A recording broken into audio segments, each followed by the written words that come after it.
Live at 4. Fox 30 Action News Jax starts right now. First time we're hearing from a local 18-year-old woman who was able to fight off an attempted kidnapping, how she describes what was going through her head. And Duval County's former Teacher of the Year now facing charges. We dig into what he's accused of doing. But first, here's a live look at First Alert Doppler HD, where a few storms are moving across parts of our area. I'm Ben Becker. Action News Jax First Alert meteorologist Corey Sima. We'll confuse you with Phil Simms, the former quarterback of the New York Giants. Anyway, Corey Sima, it's a wet commute for some. First time for everything, Ben Becker. Yeah, there are a few storms out there. Not a whole lot. There's some brief heavy downpours of rain, especially near downtown and then down into St. Johns County. A lot of First Alert Doppler HD, though, is clear. We zoom into Duval, and about 90 to 95% of Duval is dry. There is this one shower, though, that is just south of the St. Johns River. This is over the Hart Bridge near schools like Bishop Kenny, Episcopal as well. You see the reds here extending to Atlantic Boulevard as well. There is some heavy rain in here. It's just pretty isolated, and there are a lot of spots not seeing rain. You know, it's typical in Florida in the summertime where it's raining on one side of the street and it's dry on the other. So this shower is headed up to the zoo at around 407 and Ocean Way if it hangs together around 419. Then we have a cluster of showers and thunderstorms in St. Johns County west of I-95. These are tracking up toward the county line. Fruit Cove, Julington Creek, there's Baptist South basically right now, and then Bayard at 401 with this heavy rain just north of State Road 16 around World Golf Village. I'm tracking rain into this evening where it is headed, and more rain tomorrow in the First Alert forecast. New at 4, we're hearing from an 18-year-old woman who was almost kidnapped in St. Augustine. Now, the young woman you see fighting back is Emma Marine. Now, this happened in the parking lot of the 206 Smoke Shop where she was working at the time. And in an interview with the St. Johns County Sheriff's Office, Marine explains the moment the suspect, Theodore Tunador, walked in, alleging trying to rob the store. He went behind the counter and then just started grabbing stuff, throwing it around, and started putting stuff in his pockets. And then the entire time I'm asking him to go to the other side of the counter, and I'm asking him if he's going to be paying for all the product, and he's saying he is. And then eventually we go over by the counter, and then he tries going for the front door. So I block his way, and then he said, "What are you going to do about it?" And then I sort of froze up a little bit, and then he just pushed me out of the door and put me in a chokehold and dragged me out to the truck and tried shoving me in. Marine says she received 2 cuts on her wrist. She hopes the video shows that women can fight back no matter how small. And this is new body camera video of Theodore Tunador being arrested. He's charged with attempted kidnapping, robbery, and battery. He faced the judge this afternoon who revoked his bond. And in the past 15 minutes, Action News Jax has learned he was on probation at the time of the incident for a criminal mischief case out of Broward County. Coming up at 5, what the victim says was on the line besides her life. Duval County's former Teacher of the Year has been arrested. Here is Gustavo Guzman accepting his award in January of 2024. Now, a year and a half later, police say he's charged with strangulation. New at 4, Action News Jax Madison Foglio is live outside Terry Parker High School where Guzman teaches biology. Madison, this charge is a felony. And Ben, this is the 3rd local teacher we've reported all this week getting arrested. The Jacksonville Sheriff's Office arrested Guzman on Tuesday, and he's facing now felony domestic battery by strangulation. Duval County Public Schools named Guzman as their 2024 VyStar Duval County Teacher of the Year. And in the last hour, Ben, I spoke with a former Terry Parker High School student. He tells me he wouldn't feel comfortable sending his kids to that school now once he heard the news. That's horrible. About the worst it can get. And you wonder why that person was in the teaching profession.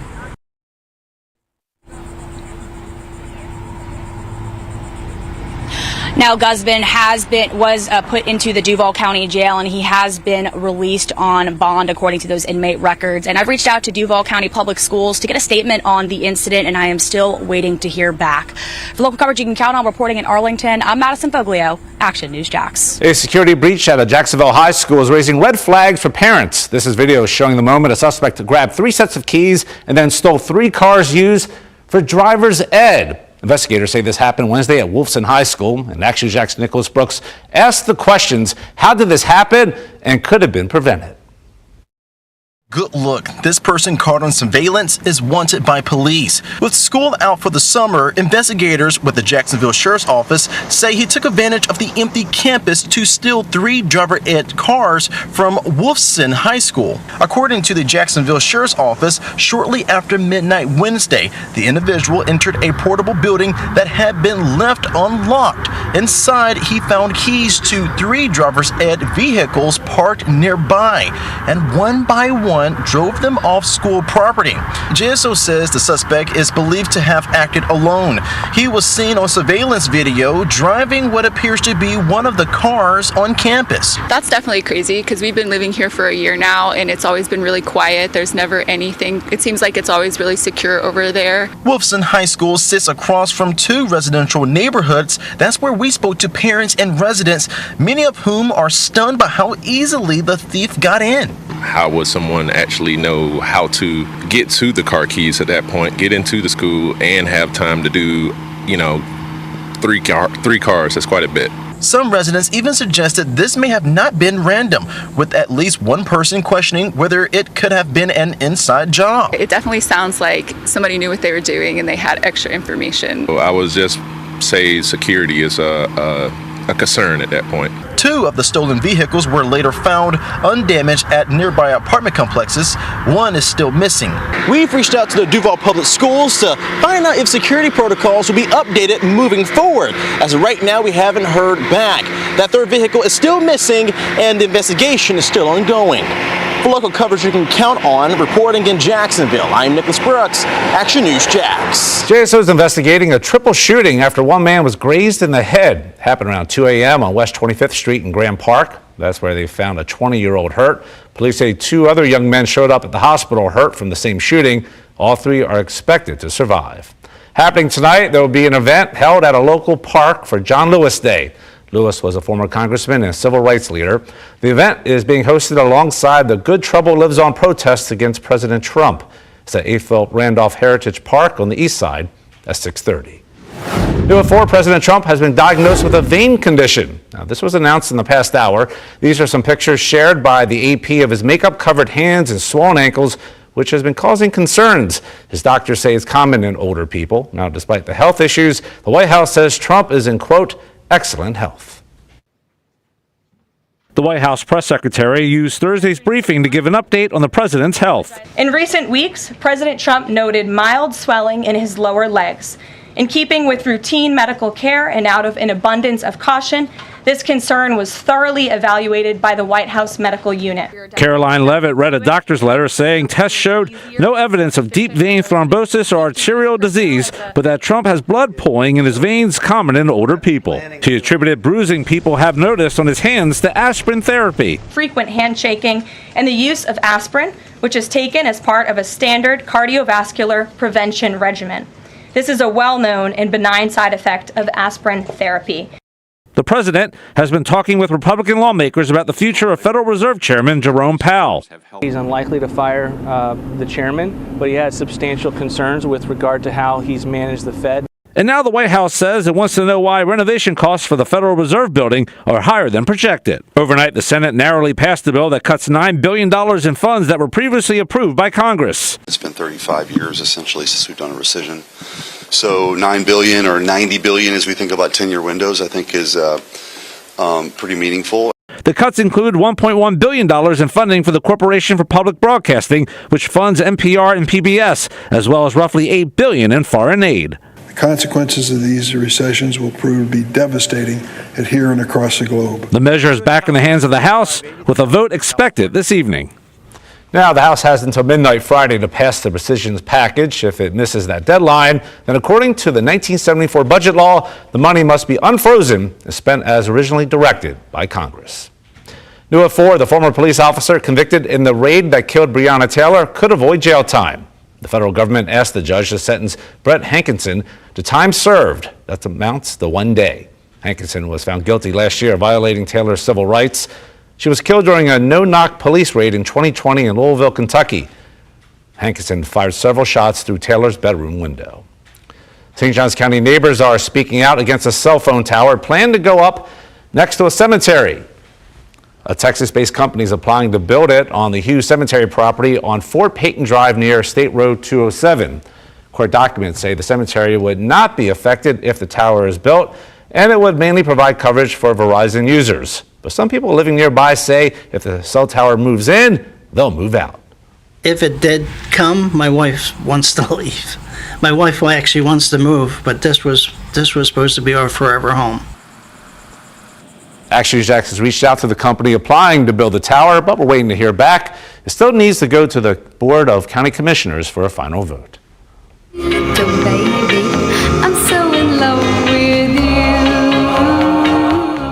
Connie Francis, the pop singer who rose to prominence during the 1950s and 60s, has died. Francis went to the hospital earlier this month for pain and had to cancel some scheduled performances. There's no official word on her cause of death. Francis was 87 years old.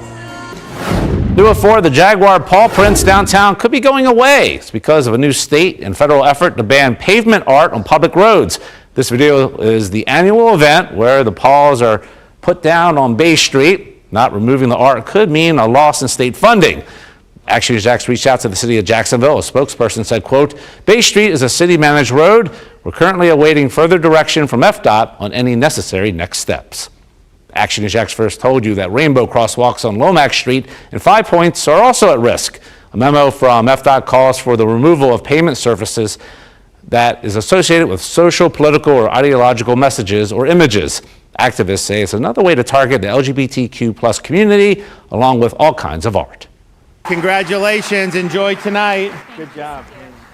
New at 4, 2 local educators have been named Teacher of the Year finalists by Florida Governor Ron DeSantis. Shelly Teal, 3rd grade teacher at Westside Elementary in Columbia County, and Mark Harrison, who's an economics and American government teacher at Union County High School. The teachers were given a $20,000 bonus for their hard work. Next Tuesday, the city of Green Cove Springs will have a special session to discuss property taxes. City Council will also set a tentative millage rate. The meeting is at City Hall at 6 p.m. People will also be available or be able to watch online. If you can't make it in person and still make a comment, you must submit them to the city clerk by 3 p.m. that day. I'm Action News Jax First Alert meteorologist Corey Sima. We have a shower that it's just right over downtown Jacksonville and the stadium. This is pushing up near the St. Johns River. There's not a whole lot to it though, and it is going away. I'm tracking First Alert Doppler HD and where to expect rain the next few hours next. And coming up new on Fox 30 at 5, we're following the money when it comes to a local company contracted to staff Alligator Alcatraz. What we found. Next at 4. An alligator found in a local homeowner's garage. How police helped wrangle it.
Covering Camden County, take a look at this.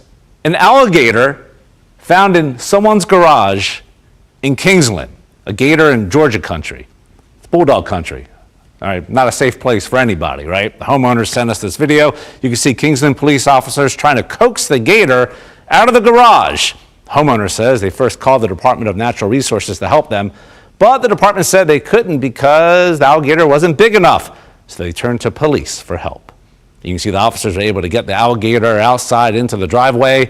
They ended up taping the alligator's mouth shut, which I'm sure they enjoyed that, and then put it in their police cruiser. The Georgia Department of Natural Resources will only take gators that are at least 9 feet long. Right there, okay? In Florida, the wildlife officials will remove a gator if it's at least 4 feet, okay? And this gator you saw in the garage, 7 feet long. 4 new volleyball courts are now open in Nocatee. St. Johns County celebrated with a ribbon-cutting ceremony at the Nocatee Community Park. And this project cost about $500,000. We're bringing you information on products and how you can save money. Here's local steals and deals. Wouldn't it be great if you never have to worry about a flat tire again? Well, thanks to the Static Hero wireless air pump, that can be a reality. This little baby right here will literally save you in a bind. I was once stuck on the side of the expressway with my kids in the car and had to wait 3 hours for roadside assistance to fix my flat tire. With this, I could have done it myself. It's so small and compact, it can fit in your glove compartment, and it comes in handy in a bind if you don't have a charger on your phone. You can use it for that case, or if you want to pump up your tire, your beach ball, your bicycle, it does all of those because it comes with all of these different adapters, and it will be like brainless for you because all you have to do is tell it which item you're blowing up. It'll tell you how much air pressure is in that, and it even tells you when it's running out of battery. So it's great to have, very versatile, and I love that it also has a flashlight on it. So if you get a flat tire in the dark, you can use this to make sure you can find the flashlight, find the pump area, and you're good to go. This is one of those things that everyone in the family needs to have, especially if you have a new driver, if you're at a sporting event and you need these. It's just so many options for you. Everyone in the family should have it, or make it as a gift for someone. You literally could save a life with these things. For only 29% off, you can get the Static Tire Hero wireless air pump right now at localsteels.com. A community in St. Johns County will address e-bikes. Nocatee says they'll have a town hall for what every e-bike rider needs to know. It's in partnership with the Sheriff's Office.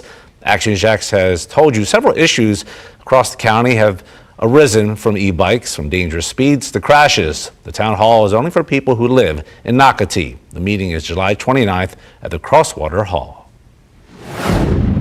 We have a few rain and storms out there as of now, 4:18 p.m. on Thursday. The showers are starting to trend down, though. Into this evening, though, we'll see a better opportunity for rain and storms, especially farther inland.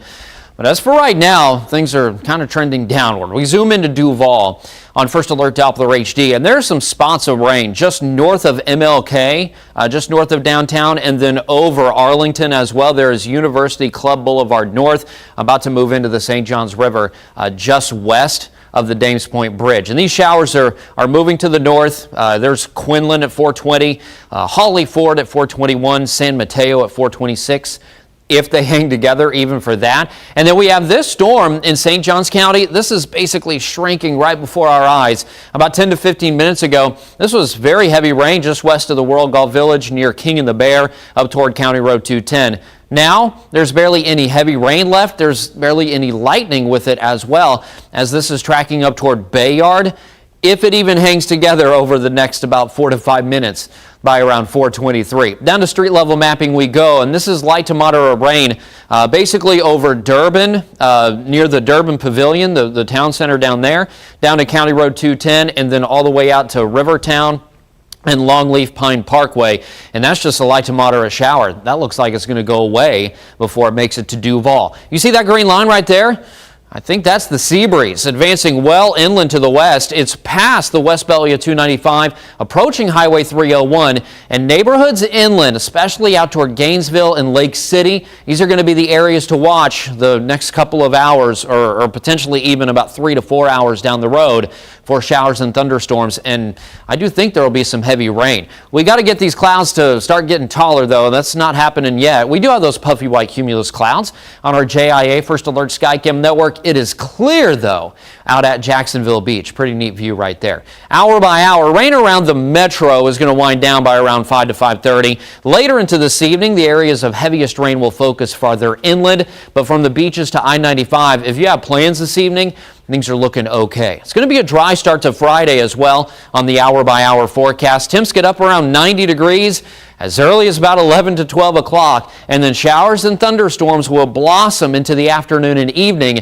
We are bringing the beaches back in that potential, though, for rain and storms tomorrow, and maybe a little bit later after around 5 to 6 o'clock in the afternoon and evening. The beaches have been completely out of the rain picture the last couple of days, but you got to keep an eye out tomorrow in the First Alert 7-day forecast. Your weekend that's always in view, and even into Monday, though, it looks a lot drier. There will still be some rain and thunderstorm activity, just not a lot. And look what that does to the temperatures. We'll be soaring up between about 96 and 100 degrees, feels like closer to 105 to 110. My goodness.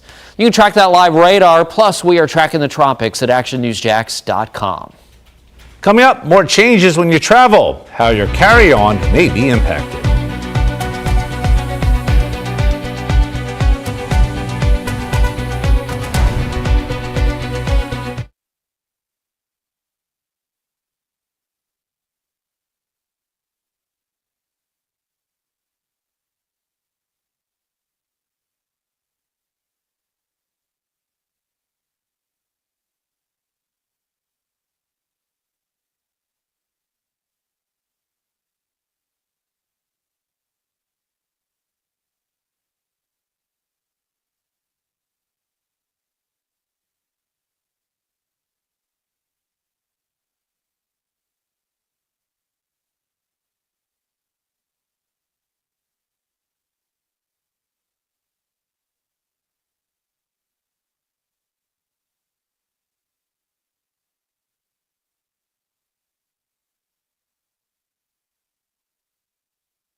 New at 4, more changes coming to airports. TSA might end carry-on restrictions for liquids. Homeland Security Secretary Kristi Noem hinted at revising the size of bottles. The current size is 3.4 ounces. Noam previously announced travelers can keep their shoes on while going through screening, ending a policy that had been around since 2006. Action News Jax is your official Jaguars station, and today the team officially signed one of its draft picks. Linebacker Jack Kaiser was a fourth-round pick this year out of Notre Dame. All 9 of the Jags' 2025 draft picks have now been signed to their rookie contracts. A Fantasy 5 winning ticket was sold in St. Augustine. It was in last night's drawing. The ticket was sold at the Love's Travel Stop on State Road 206 West. It's worth more than $22,000. Here are the numbers: 2, 10, 18, 19, and 20. Wow, back to back to back. All right, Sima, did you win? Well, Becker, we all win on days like today. It's not too stormy. Yeah, it's a little bit hot out there and certainly humid. You see this cloud right here, kind of toward the top of the screen? That was a shower about 30 to 45 minutes ago down in northern St. Johns County. Well, now it's completely rained itself out as it's lifting over the St. Johns River closer to Duval. There is very little rain out there right now. I do anticipate more later into this evening, potentially after sunset as well, but that will mainly be focused farther inland. Chief Meteorologist Mike Burrish will be diving more into that coming up at 5 o'clock. All right, thanks for joining us today at 4. Much more ahead on Action News Jax at 5. JFID provides life-saving service every day, but does an overtime inferno need to be put out? In an Action News Jax investigation, JFID's budget has ballooned over the past 3 years, along with a massive surge in overtime with no cause for audits from city leaders. Time's being abused. I would consider unsustainable as a department. It's definitely driving our budget. Tonight at 5:45, how city finances, services, and the health of first responders are being impacted.